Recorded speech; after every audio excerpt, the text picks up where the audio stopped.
the company that sells more electric cars than anyone on Earth, just put its first humanoid robot to work. She has a name, Xiao. She reportedly speaks 6 Chinese dialects and 6 foreign languages in real time. And her first job is the twist. She's skipping the factory floor entirely. First stop, the sales floor, to sell you a car. Here's why that one decision tells you exactly how the robot decade actually plays out. So this is BYD. If that name isn't on your radar, fix that today because this is Tesla's biggest rival. And by unit sales, the largest EV maker in the world. This month at their D-Space Experience Center in Zhengzhou, China, their first humanoid robot walked out in public for the first time. Confirmed to the South China Morning Post before the debut. A working prototype that walks around and interacts with the visitors. Their words, more than just a concept product. And it's already scaling. Shenzhen and Shanghai are next, with a reported plan for 50 locations. The reported specs? And I'll flag that BYD hasn't officially confirmed all of these. 1.61 meters tall, about 5 feet 3 inches. 58.5 kilograms, 31 degrees of freedom through the body.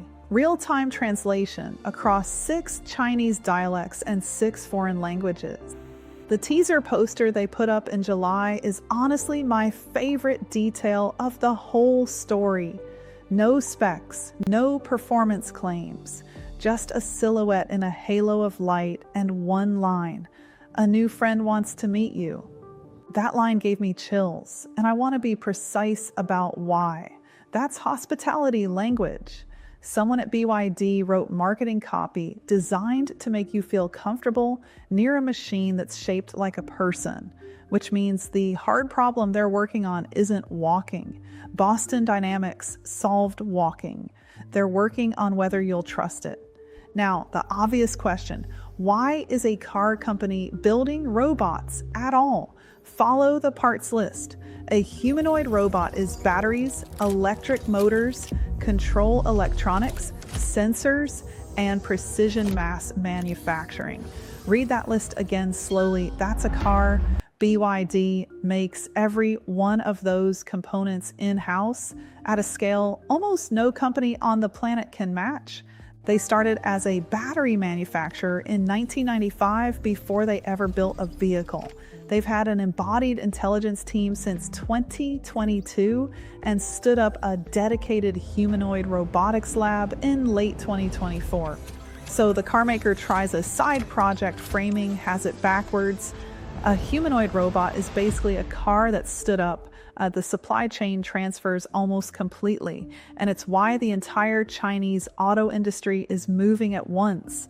XPeng has its Iron Robot in small batch trial production with mass production targeted for the end of this year. Chery has a brand, Amoga, already selling its More9M1 humanoid to consumers online for around 280,000 yuan, about $39,000.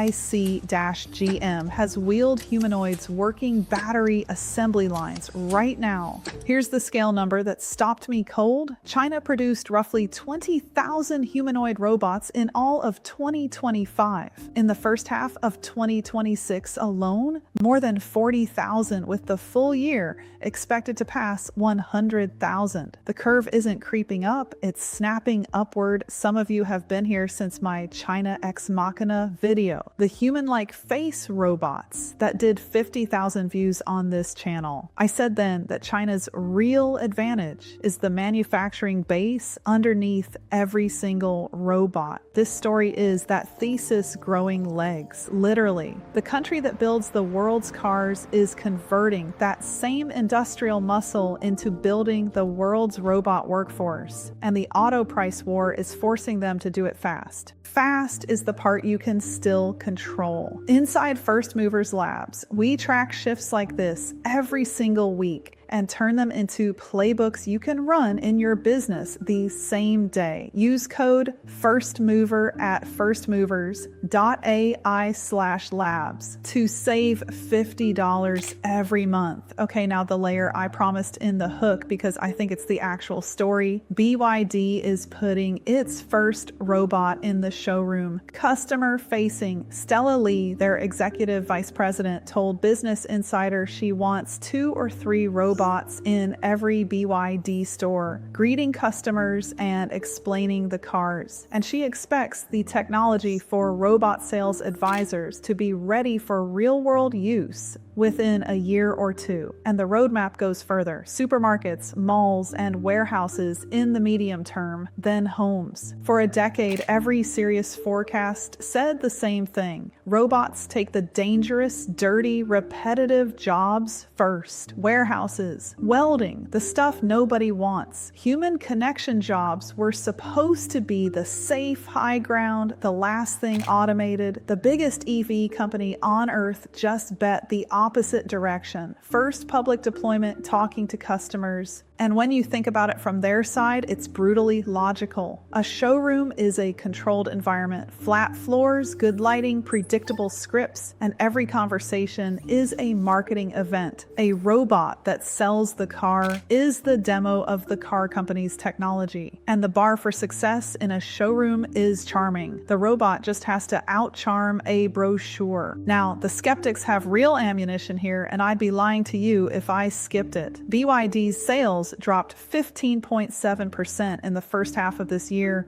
1.8 million vehicles against China's brutal price war. So yes, part of this reveal is a company that badly needs a new growth story for investors. There's no price, no production timeline, no paid deployments. And when reports claimed BYD had a secret project codenamed Yaoshunyu with 150 robots working in its Shenzhen and Changsha plants and 20,000 planned this year, BYD flatly denied it. So hold the hype loosely, but notice what they denied and what they didn't. They denied the codename, the field tests, and the numbers. They confirmed the program. In my experience watching this industry, that combination usually means the real thing is earlier than the rumors and bigger than the denial. Even Stella Lee says the robots will assist human salespeople, not replace them, because robots can't replicate the emotional connection with customers. Keep that sentence in mind. We're going to test it in about 3 years, so let's bring this home to your business and your work,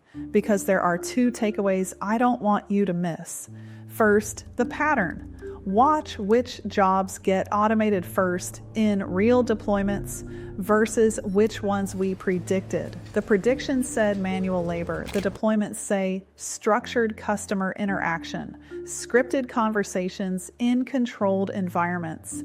If part of your job is a predictable conversation on a predictable stage, a sales script, a support flow, a demo, a tour, that's the exposed part. And it's exposed years before anyone expected. I know this one personally. My clone, the one delivering this video, took over the most scripted parts of my job 2 years ago. The camera work, the repeatable explanations, the always-on presence. What I kept was the judgment about what she says. Second takeaway, the moat in the physical AI era is manufacturing, and the West is behind on exactly that. America leads on the minds, the frontier models. China is sprinting on the bodies. 40,000 humanoids in 6 months, while Tesla was still converting its old Model S and Model X lines in Fremont to build Optimus this summer. Elon Musk himself said last month that nobody has yet built a humanoid capable of general-purpose autonomous work, and that most demo videos are scripted or remote-controlled. Whoever combines the minds and the bodies first sets the terms for the next 20 years. And right now, those pieces live on opposite sides of the Pacific. Honest take, I think we look back at this reveal, this cheerful little 5'3" greeter in a Zhengzhou showroom.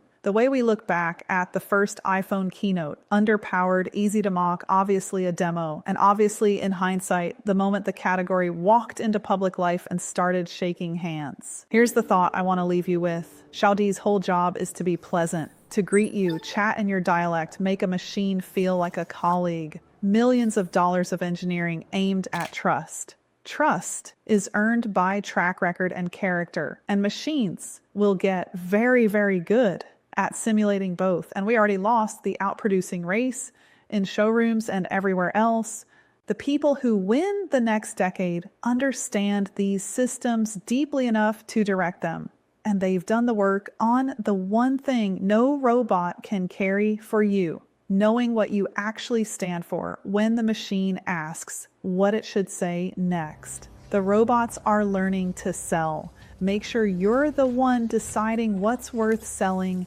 Deciding is exactly what we build at Clone Camp. 2 days in Phoenix, 6 founders per cohort, and you walk out with your own clone system built, running, and pulling work off your plate. If you're the bottleneck in your business, grab one of the 6 seats at firstmovers.ai/clonecamp. Subscribe and get my free blueprint right here. Next video's on your right. See you down the next rabbit hole.